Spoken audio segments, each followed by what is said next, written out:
నువ్వు వెళ్ళి కాఫీ తీసుకొస్తావా ప్రియే? ప్రియా ప్రియే ప్రియా ప్రియే. మై గాడ్, నిజంగా మీరు వీర ప్రేమికులే కాదు, అరివీర భయంకర బీభత్స ప్రేమికులు. Thank you. ఇంతకీ మీరు వచ్చిన విషయం? నేను ఒక అబ్బాయిని ప్రేమిస్తున్నాను.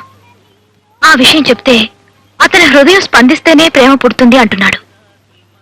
ఎలాగండి స్పందింపజేయటం? స్పందన, హృదయం అనే మాటలు మామూలు ప్రేమికులకు సంబంధించినవి. కానీ మాలాంటి వీర ప్రేమికులకు ప్రేమ పుట్టడానికి కారణం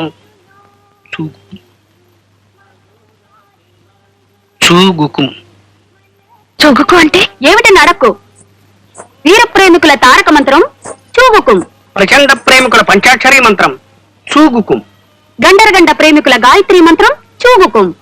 అంటే మీ ప్రేమ చుగుకు వల్ల పుట్టిందా? అవును, పరిచయం లేని ఇద్దరం ఒకే బస్సులో ఎక్కాం.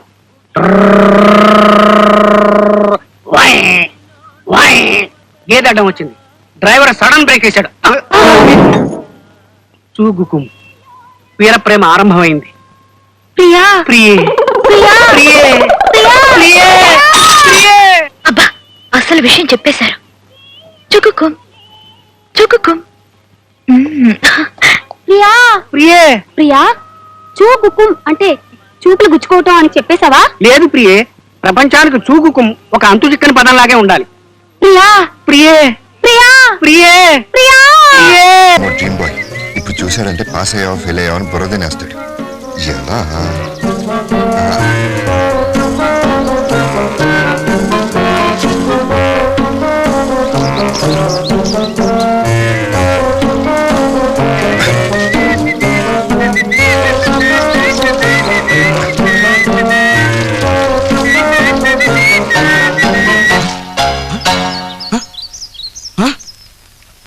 Hello hello hello pipe testing 1 2 3 1 2 3 1 2 3.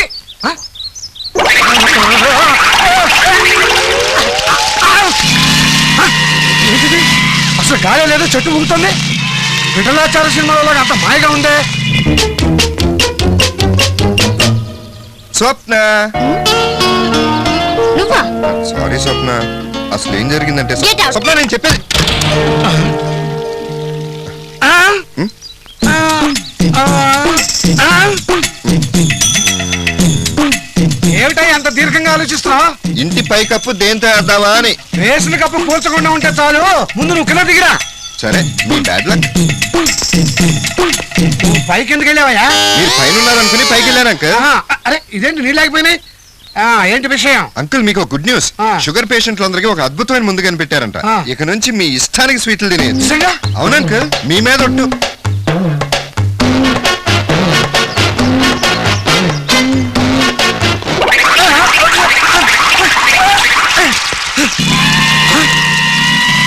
ఎడివిడు? ఓహో, ఇది ఊరు మీ అమ్మ కడుపులు మాడా దండలేసి చంపేస్తారా? కూర్చోండి కూర్చోండి. సారీ సార్ మీరు దండంలో ఇరుక్కుపోయిన సంగతి మర్చిపోయాం.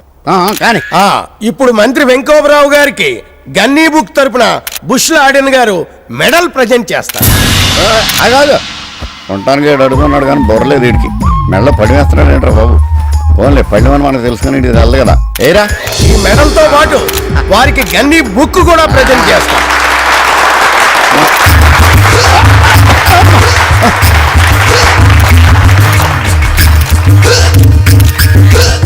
నాకు చాలా సంతోషంగా ఉంది, అలాగే చాలా బాధగా కూడా ఉంది.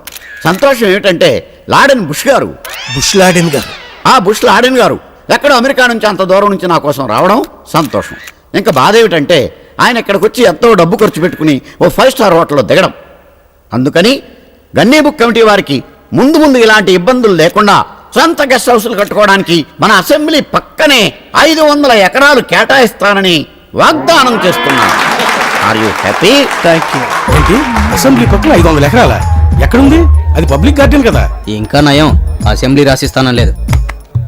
మీ వాగ్దానం ప్రెస్ వాళ్ళకి నచ్చినట్లేదు. రేపు పేపర్లో ఏం రాసేస్తారో ఏంటో. నేనున్నాను కదా, వాళ్ళకి ఎలా జలకిస్తానో చూడు. మా జర్నలిస్ట్ సోదరులందరికీ కూడా సొంత ఇల్లు కట్టుకోవడానికి గాను అసెంబ్లీ పక్కన ఉన్నటువంటి పబ్లిక్ గార్డెన్ కేటాయిస్తున్నాను. ఒక బ్యాడ్ న్యూస్, ఒక గుడ్ న్యూస్, ఏది ముందు చెప్పంటారు? గుడ్ న్యూసే ముందు చెప్పు. నిన్న జరిగిన గన్నీ బుక్ సన్మానం గురించి పేపర్ వాళ్ళు బ్రహ్మాండంగా రాశారు. కవర్ చేయగా ఏం చేస్తారా? అలా కవర్లు పంపించాను కదా, మరి బ్యాడ్ న్యూస్ ఏంటి? మీ కోర్టు నుంచి అరెస్ట్ వారెంట్ వచ్చింది సార్. మినిస్టర్ని కదా, నన్ను ఎలా అరెస్ట్ చేస్తారా? అసెంబ్లీ స్పీకర్ పర్మిషన్ తో వచ్చారు సార్.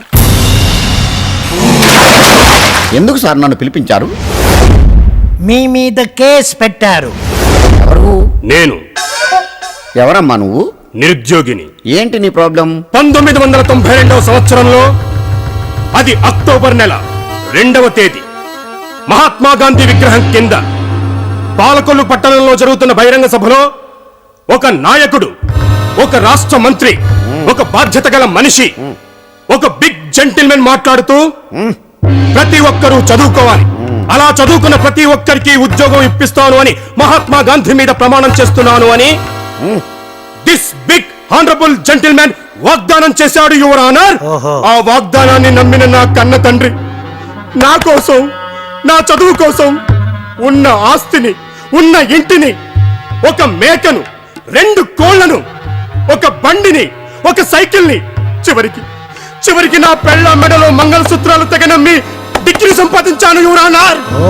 yes 1996వ సంవత్సరంలో సరిగ్గా మే మాసం అర్ధరాత్రి 12 గంటలకు ఒక్కసారిగా నా పెళ్ళం ఉరివేసుకుని చచ్చిపోయింది your honour. Because of this honourable gentlemen. దారిద్ర్యాన్ని భరించలేక నా కన్న తండ్రి ఆత్మహత్య చేసుకున్నాడు. అది చూసి నా తల్లి చనిపోయింది. ఈ 3 హత్యలకు కారణం this honourable minister your honour. yes this honourable minister. కానీ నాకు ఇంతవరకు ఉద్యోగం రాలేదు your honour. So your honour, section 306, 307, 308 ఏ ప్రకారం 3 హత్యలు చేసిన ఈ మనిషికి ఒక్కొక్క హత్యకు 14 ఇయర్స్ చొప్పున 14 into 3 42 ఇయర్స్ 42 సంవత్సరాలు ఏకకాలంలో కఠిన కారాగార శిక్ష విధించాల్సిందిగా, లేదా 3 సార్లు ఉరి శిక్ష వేయాల్సిందిగా, లేదా ఈ క్షణమే వాగ్దానం ప్రకారం నాకు ఉద్యోగం ఇప్పించాల్సిందిగా మీకు మనవి చేసుకుంటున్నాను. That's all your honour. ఇది ఆగస్ట్ 29, 2007. ఈ నిరుద్యోగికి ఉద్యోగం ఇప్పిస్తానని చేసిన ప్రామిస్ ని నిలబెట్టేదాకా ఈ మినిస్టర్ ఈ నిరుద్యోగికి నెలకు 25,000 శాలరీ చెల్లించాలి. ఇది బరువెక్కిన బండ లాంటి గుండెతో బల్లగుద్దినే చెప్పే బలమైన తీర్పు. Are you happy?